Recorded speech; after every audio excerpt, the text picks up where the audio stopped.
دونوں کے درمیان بحث چلتی رہی۔ خالد رضی اللہ تعالیٰ عنہ کے محافظوں کو بھی غصہ آ گیا۔ وہ تلواریں سونت کر طومہ اور اس کے ساتھیوں پر جھپٹ پڑے۔ وہ انہیں قتل کر دینا چاہتے تھے۔ انہیں کسی طرح شک ہو گیا تھا کہ یہ رومیوں کی چال ہے جو دو سالاروں کو لڑا رہی ہے۔ محافظوں نے طومہ وغیرہ پر حلہ بولا تو ابو عبیدہ رضی اللہ تعالیٰ عنہ دوڑ کر ان کے آگے ہو گئے۔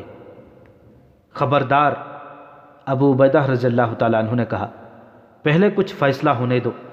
یہ ابھی میری پناہ میں ہے اور تمہیں جب تک حکم نہیں ملتا تم کوئی حرکت نہیں کر سکتے۔ خالد رضی اللہ تعالیٰ عنہ نے ابو عبیدہ رضی اللہ تعالیٰ عنہ کے اس حکم کو بھی برداشت کیا۔ خالد کی موجودگی میں ابو عبیدہ رضی اللہ تعالیٰ عنہ کوئی حکم نہیں دے سکتے تھے۔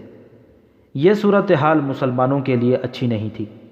ایک غلطی تو خالد رضی اللہ تعالیٰ عنہ سے ہوئی تھی کہ کمند پھینک کر شہر میں داخل ہونے جیسا خطرناک کام کر رہے تھے، مگر ابو عبیدہ رضی اللہ تعالیٰ عنہ کو اطلاع نہ دی، حالانکہ وہ خالد کے قائم مقام سالار تھے۔ خالد رضی اللہ تعالیٰ عنہ نے تو ان سالاروں میں سے بھی کسی کو نہ بتایا جو شہر کے دوسرے دروازوں کے سامنے اپنے دستوں کے ساتھ موجود تھے۔ اس کے بعد غلطی ابو عبیدہ رضی اللہ تعالیٰ عنہ کی تھی، جنہوں نے وہ فیصلہ کیا جو صرف سالار اعلیٰ کو کرنا چاہیے تھا۔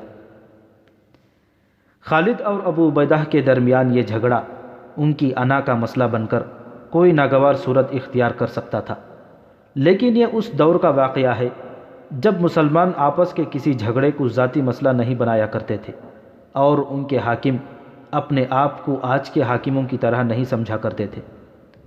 خالد نے دوسرے سالاروں کو بلایا۔ اس وقت تک دوسرے دستے بھی شہر میں آ چکے تھے۔ سالار جب خالد رضی اللہ تعالیٰ عنہ کے پاس آئے تو خالد نے اپنا اور ابو عبیدہ رضی اللہ تعالیٰ عنہ کا جھگڑا ان کے آگے رکھ دیا۔ ابن ولید، سالاروں نے آپس میں بحث مباحثہ کر کے خالد رضی اللہ تعالیٰ عنہ سے کہا، ابو عبیدہ کو ایسا نہیں کرنا چاہیے تھا، لیکن وہ جو فیصلہ کر چکے ہیں ہمیں اسی پر عمل کرنا چاہیے، ورنہ یہ خبر دور دور تک پھیل جائے گی کہ مسلمان دھوکے باز ہیں، صلح اور عام معافی کا وعدہ کرتے ہیں، پھر لوٹ مار اور قتل عام کرتے ہیں۔ ابن ولید، سالار شرجل رضی اللہ تعالیٰ عنہ بن حسنہ نے کہا، ہم نے پہلے دیکھا ہے کہ بعض شہر ہمیں مزاحمت کے بغیر مل گئے تھے۔ اس کی وجہ یہ تھی کہ ان شہروں میں ہماری وہاں آمد سے آگے آگے یہ خبر مشہور ہو گئی تھی کہ مسلمانوں کی شرطیں سخت نہیں ہوتیں اور اپنی شرطوں پر قائم رہتے ہیں اور رحم دلی سے ہر کسی سے پیش آتے ہیں۔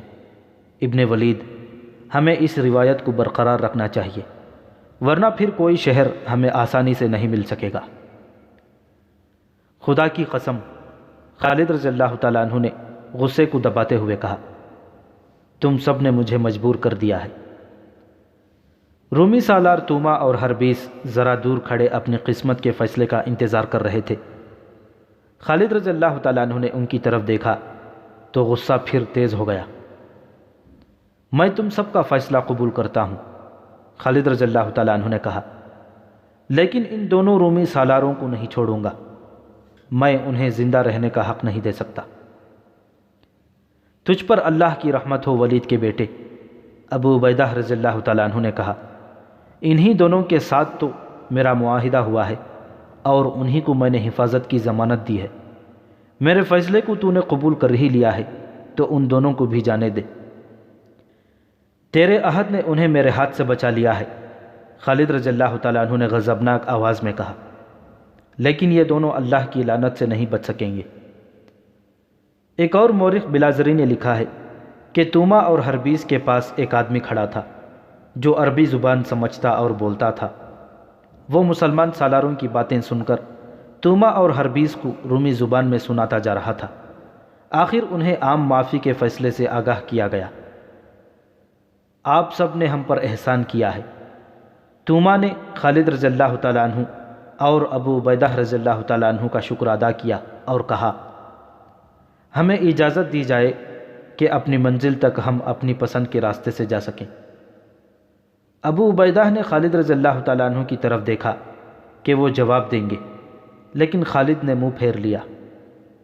تمہیں اجازت ہے، ابو عبیدہ رضی اللہ تعالیٰ عنہ نے طومہ کو جواب دیا۔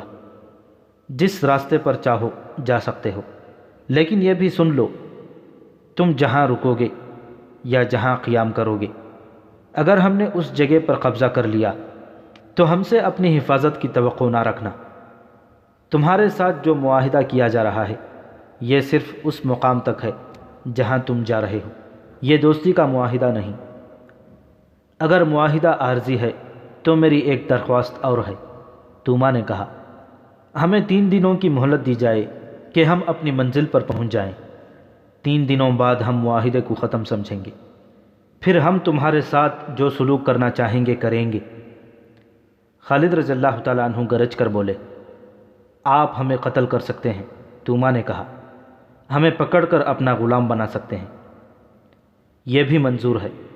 حضرت خالد نے کہا، 3 دنوں میں ہی کہیں غائب ہو جانا، وہاں تک چلے جانے کی کوشش کرنا جہاں تک میں نہ پہنچ سکوں۔ اب ایک شرط میری بھی سن لو، تم اپنے ساتھ چند دنوں کے کھانے پینے کا سامان لے جا سکو گے، اس سے زیادہ تم کچھ نہیں لے جا سکو گے۔ کوئی آدمی ہتھیار لے کر نہیں جائے گا۔ نہیں ابو سلیمان، ابو عبیدہ رضی اللہ تعالیٰ عنہ نے خالد رضی اللہ تعالیٰ عنہ سے کہا، تیری یہ شرطیں اس معاہدے کے خلاف ہیں جو میں نے ان کے ساتھ کیا ہے۔ یہ اپنا مال و اسباب اور جو کچھ یہ لے جا سکتے ہیں لے جائیں، میں انہیں یہ حق دے چکا ہوں۔ حضرت خالد نے گزشتہ رات کو اپنے آپ کو زندگی کے سب سے بڑے خطرے میں ڈالا تھا کہ دیوار پر کمند پھینک کر اوپر چلے گئے تھے۔ اب ابو عبیدہ رضی اللہ تعالیٰ عنہ نے خالد کو ایک اور بڑے ہی سخت امتحان میں ڈال دیا تھا۔ خالد رومیوں پر اپنی کوئی نہ کوئی شرط عائد کرنا چاہتے تھے، مگر ابو عبیدہ رضی اللہ تعالیٰ عنہ ان کی ہر شرط کو یہ کہہ کر رد کر دیتے تھے کہ توما کے ساتھ وہ کچھ اور معاہدہ کر چکے ہیں۔ خالد رضی اللہ تعالیٰ عنہ کو بار بار اپنے غصے کو دبانا پڑتا تھا، یہ کام بہت مشکل تھا۔ لے جائیں، خالد رضی اللہ تعالیٰ عنہ نے کہا، جو کچھ اٹھا سکتے ہیں لے جائیں، لیکن ان میں کوئی ہتھیار اپنے ساتھ نہیں لے جائے گا۔ ہم پر یہ ظلم نہ کریں۔ توما نے کہا، ہم لمبے سفر پر جا رہے ہیں، راستے میں کوئی اور دشمن ہم پر حملہ کر سکتا ہے، ہمیں نہتہ دے کر ڈاکو ہی ہمیں لوٹ لیں گے۔ اگر آپ ہمیں نہتہ یہاں سے نکالنا چاہتے ہیں تو ہمیں یہیں رہنے دیں اور ہمارے ساتھ جیسا سلوک چاہیں کریں۔ ایک طرف آپ کی نیکیاں اتنی ہیں کہ ان کا شمار نہیں، مگر آپ کا یہ حکم ہمارے قتل کے برابر ہے کہ ہم نہتے جائیں۔ خالد رضی اللہ تعالیٰ عنہ کچھ دیر توما کے منہ کی طرف دیکھتے رہے۔ ان کا چہرہ بتا رہا تھا کہ وہ اپنے اوپر جبر کر رہے ہیں۔ اے رومی سالار، حضرت خالد نے کہا، تو خوش قسمت ہے کہ صلح کے لیے تو میرے پاس نہیں آ گیا تھا۔ میں تجھے ہتھیار اپنے ساتھ لے جانے کی بھی اجازت دے دیتا ہوں، لیکن شرط یہ ہے کہ ہر شخص جس میں تو بھی شامل ہے صرف ایک ہتھیار لے جا سکتا ہے، ایک تلوار یا ایک برچھی یا ایک کمان اور ایک ترکش، یا ایک برچھی یا ایک خنجر۔ اس کے بعد معاہدہ لکھا گیا جس کے الفاظ یہ تھے، بسم اللہ الرحمن الرحیم، سالار اعلیٰ عساکر مدینہ خالد بن ولید کی طرف سے دمشق کے باشندگان کے ساتھ یہ معاہدہ ہوا ہے۔ مسلمان شہر دمشق میں داخل ہوں گے، وہ اس کے ذمہ دار ہوں گے کہ شہر کے لوگوں کے جان و مال کا، ان کی املاک کا، ان کی عزت و آبرو کا تحفظ کریں۔ اس میں ان کی عبادت گاہوں اور شہر کی فصیل کا تحفظ بھی شامل ہے۔ انہیں اللہ اور رسول صلی اللہ علیہ وسلم اور تمام تر مؤمنین اور خلیفۃ المسلمین کی طرف سے ضمانت دی جاتی ہے۔ ان کے ساتھ مسلمان رحم دلی اور ہمدردی کا سلوک اس وقت تک جاری رکھیں گے جب تک اہل دمشق جزیہ دیتے رہیں گے۔ جزیہ کی رقم 1 دینار فی کس مقرر ہوئی اور کچھ مقدار اناج وغیرہ کی مقرر ہوئی جو اہل دمشق سے مسلمانوں کو دینی تھی۔ وہ منظر مجاہدین کے لیے بڑا ہی تکلیف دہ تھا جب رومی فوج دمشق سے روانہ ہوئی۔ جو شہری دمشق میں نہیں رہنا چاہتے تھے وہ فوج کے ساتھ جا رہے تھے۔ ان کی فوج نے شہریوں کو اپنے حصار میں لے رکھا تھا، جیسے مسلمان ان پر ٹوٹ پڑیں گے۔ رومی سپہ سالار توما بھی جا رہا تھا۔ اس کی اس آنکھ پر پٹی بندھی ہوئی تھی جس میں تیر کا ٹکڑا ابھی تک موجود تھا۔ اس کے ساتھ اس کی بیوی تھی جو شہنشاہ روم ہرقل کی بیٹی تھی۔ اس وقت کی وہ بہت ہی حسین اور جوان عورت تھی۔ شاہی مال و اسباب بے شمار گھوڑا گاڑیوں میں جا رہا تھا۔ ظاہر ہے ان گاڑیوں میں خزانہ بھی جا رہا تھا۔ دمشق کے وہ باشندے جنہوں نے دمشق میں رہنا پسند نہیں کیا تھا، وہ اپنا مال و متاع گھوڑا گاڑیوں اور ریڑھیوں پر لے جا رہے تھے جنہیں خچر کھینچ رہے تھے۔ ان میں منڈی کا مال، تجارتی سامان بھی جا رہا تھا۔ مورخ بلازری اور واقدی لکھتے ہیں کہ سونے چاندی کے بعد جو بیش قیمت سامان جا رہا تھا وہ بڑے عمدہ زربفت کی 300 سے کچھ زائد گانٹھیں تھیں۔ ایک مورخ نے لکھا ہے کہ یہ ہرقل کی تھیں اور بعض نے لکھا ہے کہ یہ منڈی کا مال تھا۔ لوگ دودھ والے مویشی بھی ساتھ لے جا رہے تھے۔ مختصر یہ کہ دمشق سے تمام مال و دولت جا رہا تھا۔ خالد رضی اللہ تعالیٰ عنہ کے مجاہدین دیکھ رہے تھے۔ یہ ان کا مال غنیمت تھا جو ان کا جائز حق تھا۔ زیادہ افسوس ان دستوں کے مجاہدین کو ہو رہا تھا جنہوں نے شہر کے اندر جا کر بڑی سخت لڑائی لڑی تھی۔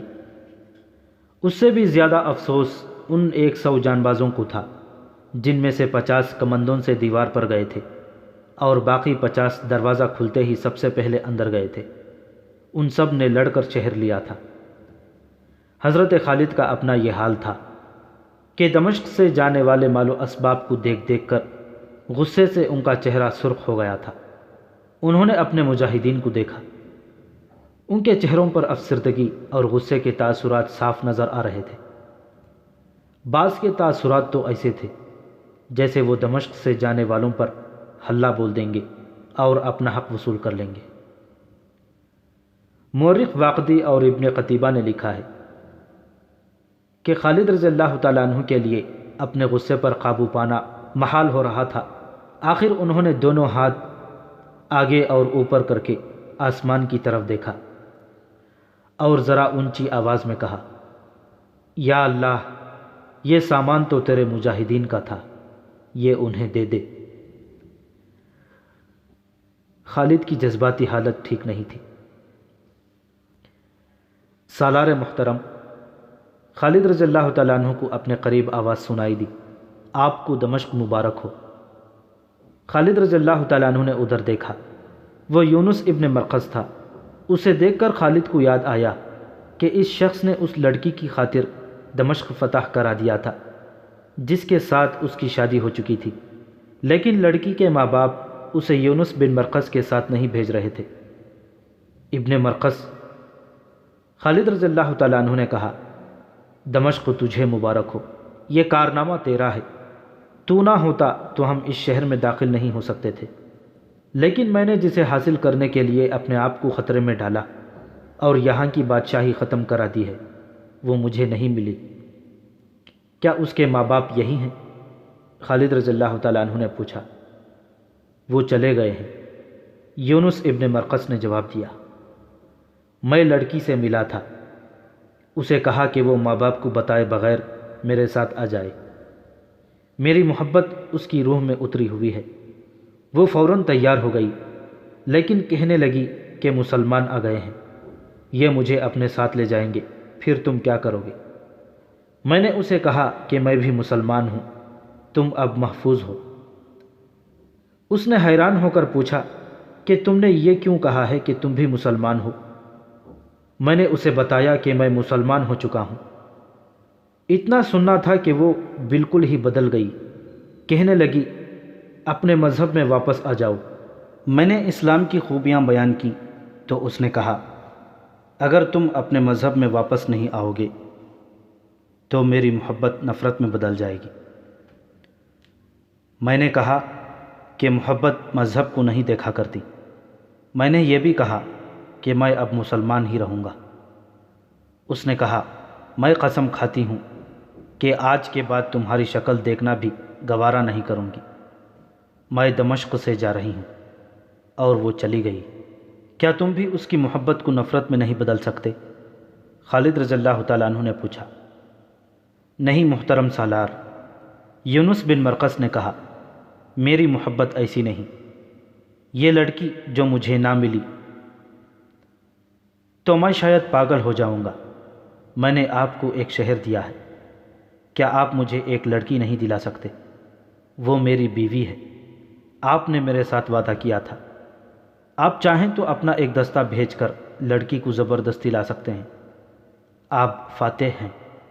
ابن مرقس خالد رضی اللہ تعالیٰ عنہ نے کہا، معاہدہ ہو چکا ہے، ہم جانے والوں کا ایک بال بھی ان سے زبردستی نہیں لے سکتے۔ مورخ بلازری نے لکھا ہے کہ یونس ابن مرقس عقل اور ذہانت کے لحاظ سے کوئی معمولی آدمی نہیں تھا۔ خالد رضی اللہ تعالیٰ عنہ اس سے متاثر تھے اور خالد اس کے احسان مند بھی تھے۔ دمشق کی فتح اس یونانی جوان کے بغیر اگر ناممکن نہیں تو بے حد مشکل ضرور تھی۔ خالد رضی اللہ تعالیٰ عنہ کو یہ شخص اس لیے بھی اچھا لگتا تھا کہ اس نے اسلام قبول کر لیا تھا، اور جس لڑکی کی محبت اسے پاگل کیے ہوئے تھی، اس کے کہنے پر بھی اس نے اسلام ترک نہیں کیا تھا۔ میں نے سنا ہے، یونس ابن مرقس نے کہا، کہ آپ نے دمشق سے جانے والوں کو 3 دنوں کے لیے تحفظ کا وعدہ کیا ہے، کیا ان 3 دنوں کے دوران آپ ان لوگوں کا تعاقب کر کے ان پر حملہ نہیں کر سکتے؟ نہیں ابن مرقس، خالد رضی اللہ تعالیٰ عنہ نے کہا، یہ معاہدے کے خلاف ہے۔ 3 روز گزر جانے کے بعد تو آپ ان پر حملہ کر سکتے ہیں۔ یونس ابن مرقس نے کہا، 3 دنوں میں تو یہ بہت دور پہنچ چکے ہوں گے۔ حضرت خالد نے کہا، یہ قافلہ بہت تیز جائے گا، کیونکہ اس کے پاس خزانہ ہے اور بہت قیمتی مال بھی ہے۔ راستے میں رومیوں کے قلعے آتے ہیں، وہ کسی قلعے میں جا پناہ لیں گے، میں کسی قلعے پر اتنی جلدی حملہ نہیں کر سکوں گا۔ اے اسلام کے عظیم سالار، یونس ابن مرقس نے کہا، یہ اس راستے پر نہیں جا رہے جس راستے پر قلعے آتے ہیں، میں ان قلعوں سے واقف ہوں، بعلبک، حمص اور طرابلس۔ یہ قافلہ انطاکیہ جا رہا ہے، میں جانتا ہوں قافلے کے ساتھ سالار توما ہے، وہ اپنی فوج اور شہریوں کو انطاکیہ لے جا رہا ہے، جہاں اس کا سسر شہنشاہ ہرقل رہ رہا ہے۔ میں تمام علاقے سے واقف ہوں۔ انطاکیہ تک پہنچنے کے لیے 3 سے بہت زیادہ دن سفر کرنا پڑتا ہے۔ میں آپ کو ایسی طرف سے لے جا سکتا ہوں جو کوئی راستہ نہیں۔ آپ کے گھوڑ سوار تیز ہوں تو میں چوتھے دن صبح تک انہیں قافلے تک پہنچا سکتا ہوں۔ خالد رضی اللہ تعالیٰ عنہ نے یہ سنا تو ان کی آنکھیں چمک اٹھیں، یہی تو وہ چاہتے تھے۔ ان کا ارادہ یہ تھا کہ مجاہدین کو مال غنیمت ضرور دلائیں گے۔ انہیں دمشق والوں پر غصہ تھا جو دمشق سے اپنے مال و متاع لے جا رہے تھے۔ میں آپ کی رہنمائی کروں گا۔ یونس بن مرقس نے کہا، میں آپ سے کچھ نہیں لوں گا، مجھے صرف میری بیوی دلا دینا۔ چوتھے دن کی صبح طلوع ہوئی تو توما کا قافلہ انطاکیہ سے ابھی بہت دور تھا۔ توما کو شکست کا افسوس تو تھا ہی، لیکن وہ خوش تھا کہ اس کی چال کامیاب رہی تھی اور وہ دمشق کے لوگوں کو قیمتی اشیاء سمیت اپنے ساتھ لے جا رہا تھا۔ اس روز قافلہ ایک پہاڑی سلسلے میں پڑاؤ کیے ہوئے تھا اور کچھ دیر میں چلنے کو تھا۔ اچانک کسی طرف سے ہزاروں گھوڑ سوار صحرائی آندھی کی طرح آئے اور رومیوں پر ٹوٹ پڑے۔ اس سے ذرا ہی پہلے رومیوں پر ایک اور قہر ٹوٹا تھا۔ یہ بڑی تیز بارش تھی، گھٹائیں پھٹ پڑی تھیں۔ اس رومی قافلے کے لیے کوئی پناہ نہیں تھی۔ یہ بارش آسمانی آفت تھی، اور اس آفت میں رومی فوج اور دمشق کے باشندوں پر ایک اور آفت ہزاروں گھوڑ سواروں کی شکل میں ٹوٹی۔ اس وقت تک قافلے والے ادھر ادھر بکھر گئے تھے، وہ اپنے سامان کو گھسیٹتے پھر رہے تھے۔ زرد بفت کی 300 سے زائد گانٹھیں جو بڑے بڑے بنڈلوں کی مانند تھیں ہر طرف بکھری پڑی تھیں۔ بعض گانٹھیں کھل گئی تھیں اور کپڑا کھل کر بکھر گیا تھا۔ زرد بفت کا کپڑا اتنا زیادہ بکھرا کہ اس جگہ کا نام مرج الدیباج یعنی ریشم کا خیابان پڑ گیا۔ یہاں جو معرکہ لڑا گیا اسے تمام مورخوں نے معرکہ مرج الدیباج لکھا ہے۔ یہ گھڑ سوار جنہوں نے رومیوں اور دمشق والوں کے قافلے پر حملہ کیا تھا، ان کی تعداد 1000 تھی، اور یہ خالد رضی اللہ تعالیٰ عنہ کے بھیجے ہوئے سالار تھے۔ اس حملے کی تفصیلات یوں ہیں کہ یونس ابن مرقس نے جب خالد رضی اللہ تعالیٰ عنہ کو بتایا کہ وہ انہیں ایک چھوٹے راستے سے رومیوں تک پہنچا سکتا ہے تو خالد کو روشنی نظر آئی۔ یونس بن مرقس خالد کو اس لیے تعاقب اور حملے پر اکسا رہا تھا کہ وہ اپنی بیوی کو پکڑ کر اپنے ساتھ لانا چاہتا تھا، لیکن خالد رضی اللہ تعالیٰ عنہ کچھ اور سوچ رہے تھے۔ انہوں نے اپنی فوج کی مایوسی دیکھی تھی، دشمن مال غنیمت اپنے ساتھ لے جا رہا تھا۔ حضرت خالد پر پابندی یہ عائد ہو گئی تھی کہ رومیوں کو 3 دنوں کی مہلت دے دی گئی تھی۔ اس دوران مسلمان ان پر حملہ نہیں کر سکتے تھے۔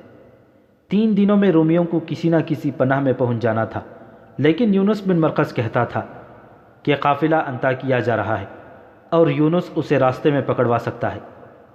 حضرت خالد کو غصہ اور تعصف پریشان کر رہا تھا۔ دشمن مع مال غنیمت کے ابو عبیدہ رضی اللہ تعالیٰ عنہ کی غلطی یا غلط فہمی سے ہاتھ سے نکل گیا تھا۔ یونس کی یقین دہانی پر خالد رضی اللہ تعالیٰ عنہ نے حملے کا پلان تیار کر لیا۔ اس پلان کے مطابق خالد رضی اللہ تعالیٰ عنہ نے وہ سوار دستہ ساتھ لیا جو انہوں نے گھوم پھر کر لڑنے کے لیے تیار کیا تھا، اسے تلیہ کہتے ہیں۔ یہ 4000 منتخب سواروں کا دستہ تھا۔ یہ سب شہ سوار اور جانباز تھے۔ اس دستے کا گائیڈ یونس بن مرقس تھا۔ وہ خوش تھا کہ خالد رضی اللہ تعالیٰ عنہ اس کی بیوی اسے دلانے کے لیے اتنا بڑا جنگی اہتمام کر رہے ہیں، لیکن خالد کے سامنے کچھ اور مسئلہ تھا جو اوپر بیان کیا گیا ہے۔ خالد رضی اللہ تعالیٰ عنہ نے اس دستے کو 4 حصوں میں تقسیم کیا اور روانہ ہو گئے۔ ان کی رفتار بہت تیز تھی۔ خالد رضی اللہ تعالیٰ عنہ نے ہر حصے کے سالار کو اور سواروں کو بھی بتا دیا تھا کہ جس قافلے پر حملہ کرنے جا رہے ہیں اسے صرف قافلہ نہ سمجھیں، وہ سب مسلح ہیں، ان کے پاس گھوڑے بھی ہیں، اور وہ رومی ہیں جو جان کی بازی لگا کر لڑنا جانتے ہیں، اور وہ پسپا ہوتے ہیں تو منظم طریقے سے پیچھے ہٹتے ہیں، بھاگتے نہیں۔ چوتھے دن رومی فوج اور دمشق کے باشندوں کا یہ قافلہ انطاکیہ سے ابھی کچھ دور تھا کہ موسلا دھار بارش نے اسے بکھیر دیا۔ جو ہی بارش ختم ہوئی 1000 گھڑ سواروں نے ان پر حملہ کر دیا۔ رومی یہ دیکھ کر حیران رہ گئے کہ ان سواروں کے آگے آگے زرار بن ازور تھے، جنہوں نے حسب معمول سر پر خود بھی نہیں رکھی تھی اور قمیض بھی اتاری ہوئی تھی۔ وہ کمر بند تک برہنہ تھے۔ مورخ لکھتے ہیں کہ رومی سالار توما اور ہربیس پہلے تو اس پر حیران ہوئے کہ مسلمان کدھر سے آ نکلے ہیں۔ انہیں معلوم نہیں تھا کہ انہیں دمشق کا ہی ایک گائیڈ مل گیا تھا جو انہیں ایک چھوٹے راستے سے لے گیا تھا۔ ہربیس توما نے کہا، سب کو مقابلے کے لیے تیار کرو، مسلمانوں نے ہمیں 3 دنوں کی ضمانت دی تھی، یہ 3 دن ختم ہو گئے ہیں، جم کر مقابلہ کرو۔ ہربیس نے للکار کر کہا، یہ بہت تھوڑے ہیں، کاٹ دو انہیں۔ رومی فوج حملہ روکنے کی ترتیب میں ہو گئی۔ دمشق کے جو شہری لڑ سکتے تھے وہ بھی مسلمانوں کے مقابلے میں آ گئے۔ رومی سپاہی اور اہل دمشق بارش سے بھیگے ہوئے تھے اور ان کا سامان بکھرا ہوا تھا۔ انہوں نے اپنی عورتوں کو اور بچوں کو پیچھے کر دیا اور ان کے 150-200 آدمی تلواریں اور برچھیاں لے کر عورتوں اور بچوں کی حفاظت کے لیے کھڑے ہو گئے۔ رومی للکار کر اور نعرے لگا لگا کر لڑ رہے تھے۔ زرار جو برہنہ جنگجو کے نام سے مشہور ہو گئے تھے اپنی روایت کے مطابق لڑ رہے تھے، بلکہ جو سامنے آیا اسے کاٹتے جا رہے تھے، لیکن رومی جس بے جگری سے لڑ رہے تھے اس سے یہی نظر آ رہا تھا کہ وہ مسلمان سواروں کا صفایا کر دیں گے۔ تقریباً نصف گھنٹہ گزرا ہوگا کہ ایک طرف سے خالد رضی اللہ تعالیٰ عنہ کے دستے کے 1000 مزید سوار گھوڑے سرپٹ دوڑاتے آ رہے تھے۔ ان کے سالار رافع تھے۔ رومی سالاروں نے دیکھا تو انہوں نے اپنی ترتیب بدل ڈالی اور چلا چلا کر کہنے لگے کہ وہ ان سواروں کو بھی ختم کر دیں گے۔ ان کے لڑنے کا انداز ہی ایسا تھا کہ وہ ایسے دعوے کو صحیح ثابت کر سکتے تھے۔ معرکہ اور زیادہ خونریز ہو گیا۔ نصف گھنٹہ اور گزرا ہوگا کہ مزید 1000 سوار شمال کی طرف سے آئے۔ ان کے سالار خلیفۃ المسلمین کے بیٹے عبد الرحمن تھے۔ اب رومیوں کے حوصلے مجروح ہونے لگے۔ یہ 1000 سوار جدھر سے آئے تھے یہ رومیوں کی پسپائی کا راستہ تھا، ادھر انطاکیہ تھا، مسلمانوں نے یہ راستہ روک لیا تھا۔ اب 3000 مسلمان سوار رومیوں پر ٹوٹ ٹوٹ پڑتے تھے۔ لیکن رومی اور اہل دمشق پہلے سے زیادہ شدت سے لڑنے لگے۔ یہ معرکہ ان کے لیے زندگی اور موت کا معرکہ بن گیا تھا۔ ان کا بڑا ہی قیمتی مال و متاع، ان کے بچے اور بڑی خوبصورت اور جوان بیٹیاں، بہنیں اور بیویاں ان کے ساتھ تھیں، وہ بھاگ نہیں سکتے تھے۔ ان کے لڑنے میں شدت پیدا ہو گئی۔ تقریباً 1 گھنٹے تک رومیوں نے مسلمانوں کے ناک میں دم کیے رکھا۔ ان کا سالار توما، جس کی آنکھ میں تیر اترا ہوا تھا، سپاہیوں کی طرح لڑ رہا تھا۔ اچانک 1000 مزید گھوڑ سوار ایک اور سمت سے آئے۔ ان کا سالار تلوار بلند کیے نعرے لگا رہا تھا، انا فارس الجدید، انا خالد بن ولید۔ رومی اس نعرے سے بخوبی واقف تھے۔ ان 1000 سواروں کے قائد خود خالد رضی اللہ تعالیٰ عنہ تھے۔ یہ تھا خالد رضی اللہ تعالیٰ عنہ کا پلان۔ وہ 1000 سوار بھیجتے رہے اور آخر میں خود 1000 سواروں کے ساتھ آئے۔ خالد رضی اللہ تعالیٰ عنہ توما اور ہربیس کو ڈھونڈ رہے تھے۔ کہاں ہے ایک آنکھ والا آدمی؟ خالد رضی اللہ تعالیٰ عنہ للکار رہے تھے۔ کہاں ہے وہ جس کی ایک آنکھ میں مومن کا تیر اترا ہوا ہے؟ رومی سالاروں کی تلاش میں خالد رضی اللہ تعالیٰ عنہ دشمن کے دور اندر چلے گئے۔ وہ اکیلے تھے، ان کے محافظوں کو بھی پتہ نہ چلا کہ وہ کہاں غائب ہو گئے ہیں۔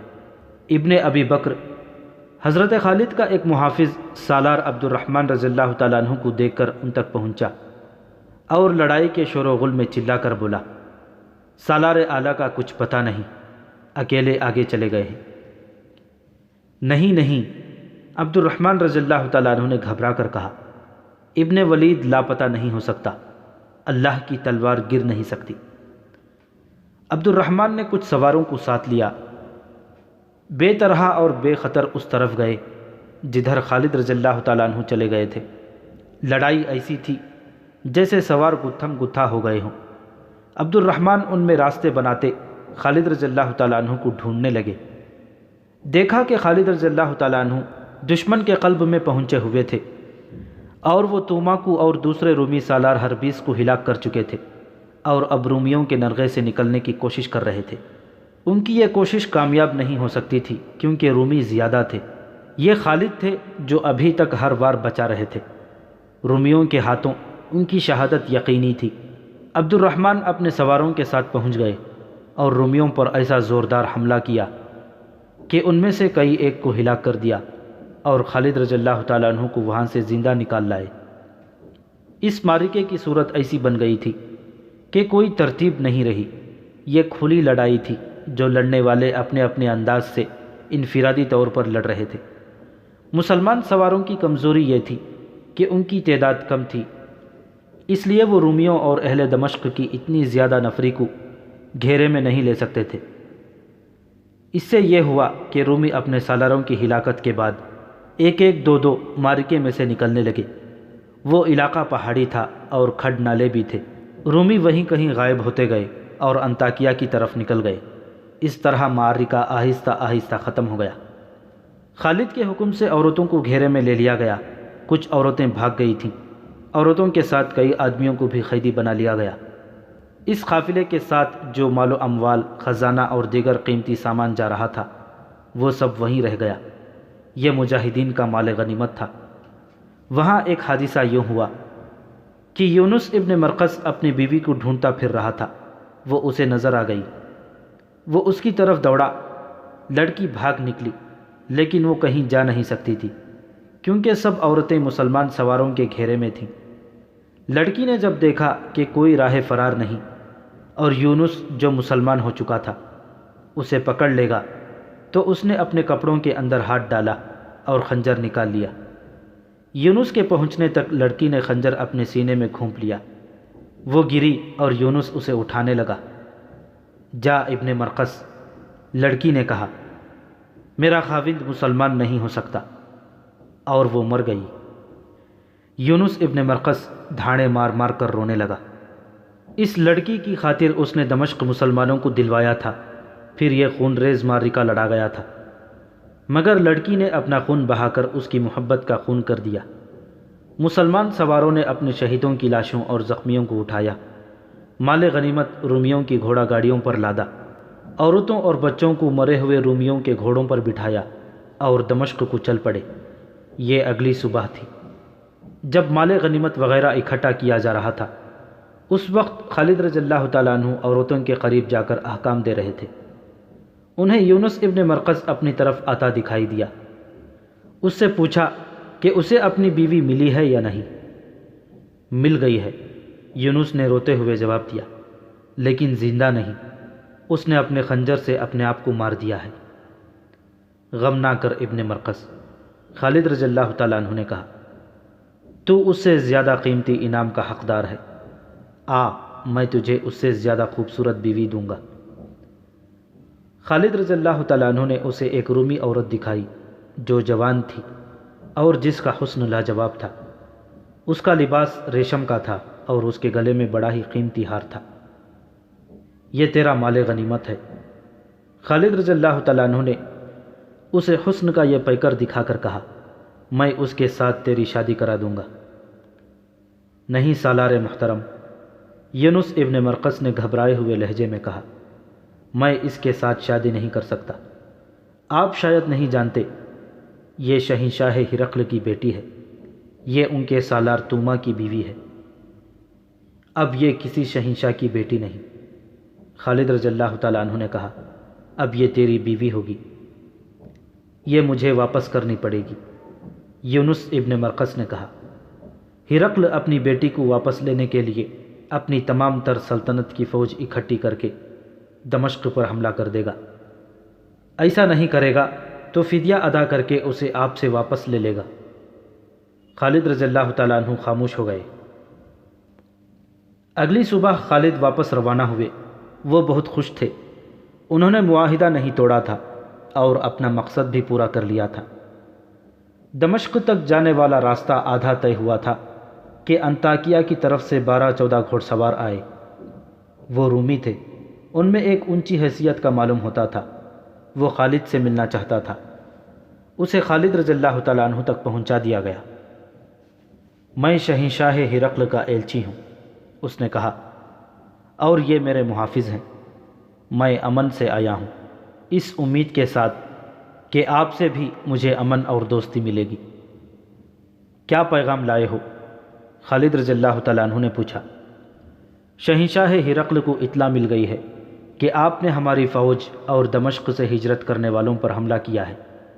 شہنشاہ نے آپ کے حملے کے متعلق کچھ نہیں کہا، انہوں نے اپنی بیٹی واپس مانگی ہے اور کہا ہے کہ آپ جس قدر فدیہ طلب کریں گے ادا کیا جائے گا۔